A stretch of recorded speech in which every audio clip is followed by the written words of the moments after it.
I drove past slowly. Cal looked up and waved at me. He was so sexy. His hair was dark, grayed at the temples. His body was slender and toned. He always had a smile and a few nice words for me when we met at a store or out walking our dogs. If I was being honest, his sex appeal wasn't just from his appearance or kind, approachable demeanor, but the way he had taken care of his wife, too. He was a caretaker, a doer, and it shone in his eyes that he loved it. I could only surmise how amazingly he likely was in the bedroom with a body like that, and the interest in his eyes that I assumed an attentive lover would have. He took immaculate care of his yard, his house, his family. All that was hot. I'd get with him in a heartbeat if he were single. But all I could do was smile at him. When I drove back home after my store run, he was still outside. It had been a while since we had chatted socially, so I pulled my car to the curb and got out for a quick exchange of words. I didn't want to interrupt his yard work, but he was pulling weeds, so that seemed like a boring job that could use some conversation to help the time pass. "Hi, Cal," I said as I slammed my car door. "Beautiful day." He smiled up at me, his scrumptious frame bent over. "Hi, Melissa. Indeed it is. What are you up to today?" "Just out getting some groceries. My kids eat so much I can't keep up." I smiled at him as pleasantly as I could. He nodded with a knowing glint in his eyes. "Don't I know it? Mine too. It's like I plan a meal and then go to get the ingredients and they've been eaten.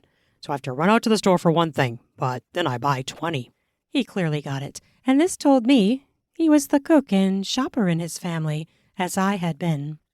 This made him even more appealing. Oh, dang, do I know exactly how that goes. I've gone as far as to label or even flat out hide things so I didn't have to find it missing when I went to make the dish. Oh yeah, done that too. He grasped the big weed with his fingers and gave it a yank. All I could think about was wishing that was my hip he was grasping. I tried not to let the lust for him show in my eyes. He gazed at me, then cocked his head as a giant smile spread across his face. He took in a deep breath, then released it. "I don't suppose you've heard." Instantly intrigued, I asked, "About what?"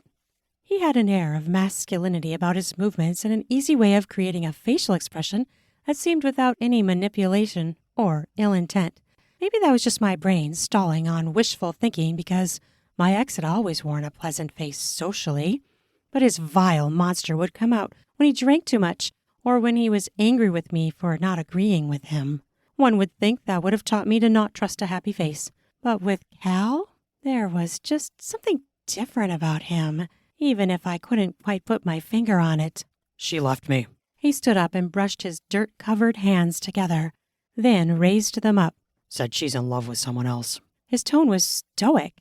The sentence hit me like a shock wave, and I steadied myself.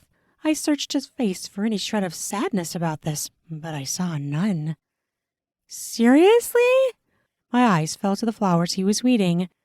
They were rose bushes. It struck me at that moment that any man who could take care of rose bushes and make them flourish the way he did was most certainly a desirable man.